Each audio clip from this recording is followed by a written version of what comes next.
So, good morning, good afternoon, or good evening. My name is Joran Beckman P. Paolo, and today I will be the one who's gonna explain and tackle about the topic, that being understanding the transgenderism. So, without further ado, let's begin. Understanding transgenderism. This topic talks about how society gives a lot of meaning and expectation to a person's biological or physical sex. From the moment a baby is born, people already assign certain roles and behaviors based on whether the baby is male or female. For example, parents often use pink for girls and blue for boys. Small things like this shows how deeply gender expectations are built into our culture. This is part of what we call a heteronormative culture, which assumes that being straight and following traditional gender roles in a normal way to live. Because of this mindset, society often expects female to be feminine, gentle, and nurturing, while on the other hand, males are expected to be masculine, strong, and dominant. However, not everyone fits neatly into these boxes. People who identify as lesbians, gays, or bisexuals often challenge these expectations and what they can already face, misunderstanding or discrimination because of it. But for transgender people, it becomes even more challenging. Transgender individuals are those whose gender identity does not match their sex that they were assigned with at birth. Many of them feel like they were born in the wrong body or given the wrong biological sex. This mismatch can lead to the struggles with self-acceptance, society rejections, or even discriminations. The text highlights how society's limited and rigid view of gender makes life harder for transgender people because it doesn't give space for them to freely express who they truly are. Overall, the passage reminds us that understanding transgenderism means recognizing that gender is not only about biology, it's also about identity, expression, and personal truth. It goes to be more open-minded and accepting of people who doesn't fit the traditional of the definition of masculinity or femininity. That is all for today. That is all the topic that's assigned to me. Let's move on into the next presenter.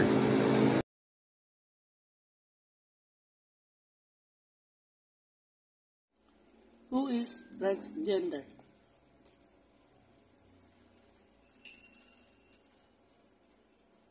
The APA defines transgender as an umbrella term for a person whose gender identify, gender expression, or behavior does not to the typically associated with a sex to which they were assigned at birth.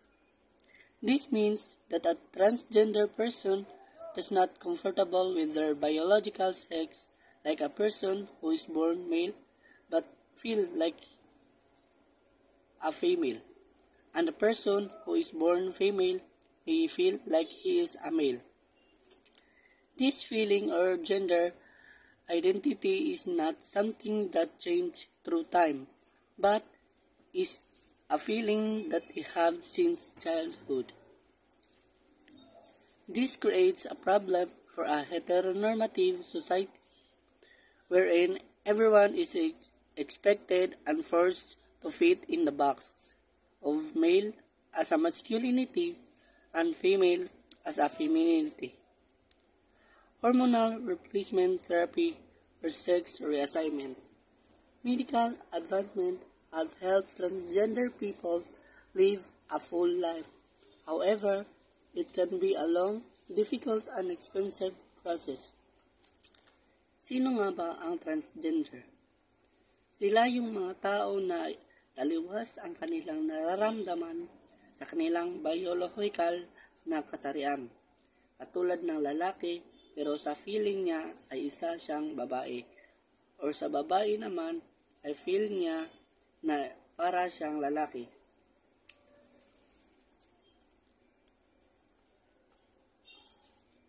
Nakaka-create ito ng problem sa society dahil ang iniisip ng mga tao ay dapat kung ano ka nung ipinanganak ka ay dapat yun lang ang susundin mo.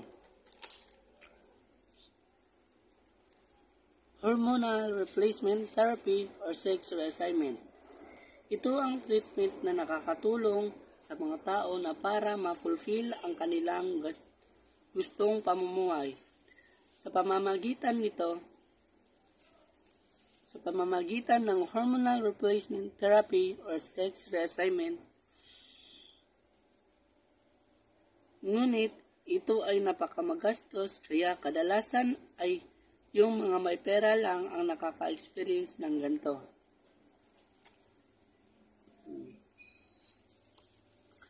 Other sexualities, the transgender umbrella term includes male to female. A person whose biological sex is female and transition to living his life as a male. Male to female. A person whose biological sex is male and has transitioned to living her life as a female. Itong dalawa ay sa pamamagitan ng hormonal replacement or sex reassignment kaya nagiging ganyan. Cross-dressing.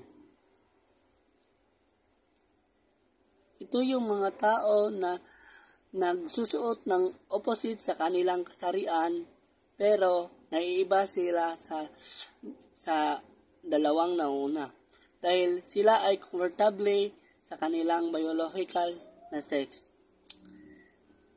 Drag king and queens. These are people who dress as the opposite gender for entertainment. Sila yung mga nagsusuot ng mga opposite sa kanilang kasarian para lang sa entertainment, which they do out of passion of work. Lastly, gender queer. These are people who feel like their gender does not fit the gender binary views. Sila yung mga tao na feel nila na hindi isa or dalawa ang kanilang kasarian, or because they feel that these are too restrictive. Good evening. The transitioning process. The first is process and support system. Kay mag-transition gyud ang usa ka tawo sa LGBT, lagi say support system. Transitioning is a long-term journey that can be guided by a psychologist, especially when it involves permanent and medical changes like sex reassignment surgery. In some countries, this process is supported by medical insurance, employers, and families. Essential niya siya sa individual nga magpa-trans or magpa-transition. Next is challenges and non-medical transitions. Non-medical transitions, not all transgender people transition medically. Some is using hormones, pills, due to personal, financial, or cultural reasons, and this is a valid experience. Transitioning is noted as being very difficult for many due to significant barriers like social stigma, discrimination, high medical cost, lack of access to treatment, oppressive laws, and the threat of violence. Importante ni siya sa usa ka trans kay samot na ang uban ganahan mag-transition nga walay kwarta tapos magkuan na sa hormones kanang inject or pills. Tapos, lisod siya due to significant barriers like social stigma, nang i-discriminate siya, high medical cost, o kuan, oppressive laws na uban country nga gidili ang LGBT and threat of violence, dali ras na maabusar. And last is the legal recognition and the Philippine context. In some nations, transgender people can legally change their gender, a right achieved through decades of advocacy by the transgender and the LGBTQ+ community.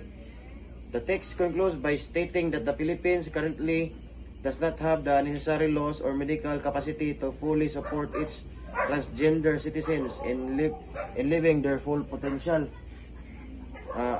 Meaning ani,